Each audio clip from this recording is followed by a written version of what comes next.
هلو أنا نغم زايد من نردي Certified TOEFL Trainer by ETS. وفي الفيديو ده أنا هكلمكم شوية عن التوفل IBT الجديد بعد الأبديت، بس مش كترينر ولكن كتست تيكر. دلوقتي بقى تعالوا نتكلم عن كل سكشن من سكشنز التوفل بشكل منفصل. أول سكشن عندي هو سكشن الريدنج. سكشن الريدنج بعد الابديت الجديد بقى لذيذ جدا وبقى ماشي بنظام المالتي ستيج ادابتيفيتي. يعني ايه المالتي ستيج ادابتيفيتي؟ يعني بكل بساطه هو بيقسم لك الريدنج سكشن على 2 ستيجز او على 2 سكشنز. السكشن الاولاني ده بيكون هو بيقيس فيه انت الدنيا معاك ايه، يعني انت ليفل اللغه بتاعك ايه. هل انت شخص ليفل اللغه بتاعه عالي فوق ال100 ولا فوق ال90 يعني فوق ال80 وال90 وكده، ولا الشخص مستوى لغته لا اقل من 80 فاحنا بنلعب لسه في مستوى لغه يعني ايه اللي هو يا دوب B1.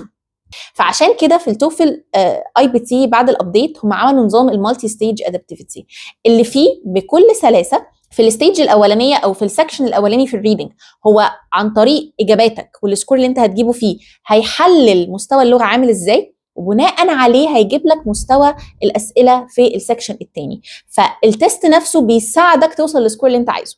يعني لو انت شخص مثلا بتارجت سكور فوق ال100، يعني بتارجت مثلا سكور C1 C2، فهيبان في درجاتك في اول سيكشن اكيد هيبان ان مستوى لغتك عالي، فهيجي لك في تاني سيكشن يجيب لك اسئله مستواها B2 C1 C2 علشان يوصلك ويساعدك توصل للسكور اللي هو ال4.5 5 6 اللي انت عايزه. لكن لو لقاك في السكشن الاولاني مثلا لا اغلب الاجابات غلط، يعني 60% من الاجابات كانت غلط، فهو كده بياخد انديكيشن ان اوكي الشخص ده مستواه مثلا A2 B1، فهيجيله في السكشن اللي بعده هيظبط له مستوى الاسئله ان هي تبقى في مستوى ال A2 B1، واللي بناء عليه هيبدا ان الاسئله تجيلك بمستوى اقل فانت تقدر تحلها وتاخد السكور بتاعها، وده طبعا يساعدك ويوصلك للسكور بتاعك اللي انت عايزه سواء كان 2 او 3 او 3.5.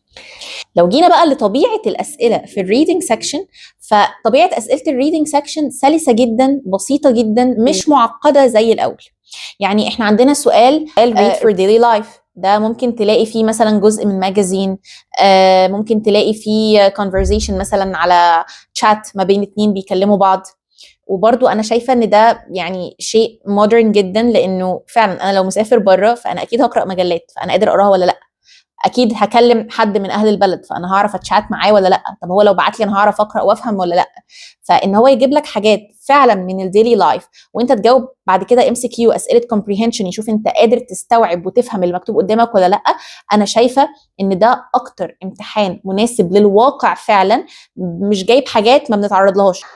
في سؤال كمان في الريدنج سكشن اللي هو سؤال read an academic passage. وريد an academic passage ده يعني على الرغم ان هو يبان academic passage فاكيد هيجيب حاجه معقده جدا، نهائي الباسج بتكون صغيره جدا، الباسج مش مكمله ال 200 كلمه تقريبا، فباسج صغيره يعني حتى وانت بتقراها مرتاح، وانت بتقراها مش حاسس باستعجال، مش حاسس انك متوتر.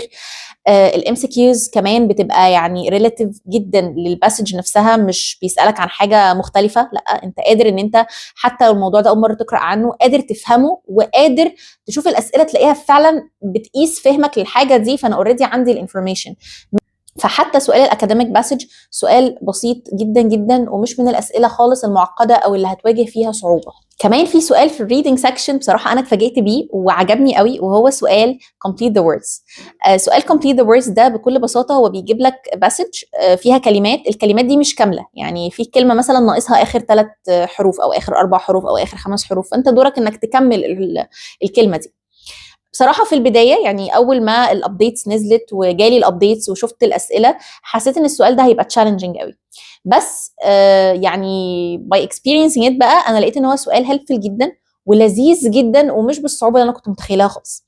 اولا الكلمات بتبقى واضحه، يعني لما بتيجي في السكشن الاولاني اللي هو لسه بيأسس بيها انت السكور بتاعك عامل ازاي، بتبقى كلمات عاديه يعني everyday language فعلا، هي مش معقده خالص، فبتعرف تخمنها. في نفس الوقت بيجي لك 10 كلمات، فانت حتى يعني لو حاجه صعبه قوي نادر قوي لما بتبقى اكتر من كلمه مثلا. في السكشن الثاني بقى نفترض ان انت دخلت الابر ليفل في السكشن الثاني اللي انت يعني خلاص انت جاوبت في 60% من الاسئله صح في اول سكشن، فبيجي لك في السكشن الثاني بيوديك للابر ليفل عشان يقدر ان هو يوصلك لليفل البي 2 سي 1 سي 2. فبنلاقي ان الالفاظ برضو انا كنت متوقعه بقى ان هو هيجيب بقى الحاجات الاكاديميه بقى، برضو انا برضو ستيل عندي تروما من التستس اللي قبل كده اللي هو كان بيجيب دايما بقى الحاجات اكاديميك جدا. لقيته برضو لا، جايب everyday language عادي جدا.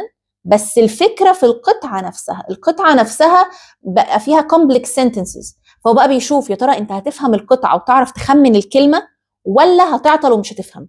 فبالنسبه لي برضو كان بيقيس الكومبريهنشن وبيقيس النولج الفوكابيولاري، بس هو بيقيس في رينج الافري داي يوسج، هو بس بيتشيك الكومبريهنشن، انا قادر استوعب ايه اللي هيتقال ولا انا عطلت ومش فاهم الباسج بتتكلم عن ايه. فبالنسبه لي برضو كان هيلبفل جدا، ويعني من رؤيتي كترينر ايه هو فعلا بيأسس هل الناس دي قادره تعيش بره، قادره تقعد في كوميونتي بيدرس بالانجلش او بيتكلم بالانجلش ولا لا. كده خلصنا من الريدنج سكشن. استنوا الفيديو اللي جاي ان شاء الله هنتكلم فيه بالتفصيل عن الليسننج سكشن في التوفل اي بي تي. سبسكرايب عشان يوصل لكم الفيديوز الجديده. لو الفيديو عجبكم ما تنسوش لايك وكومنت باي اسئله عندكم عن التوفل الجديد عشان ممكن نجاوبكم عليها الفيديو اللي جاي. Waiting for you. Bye bye.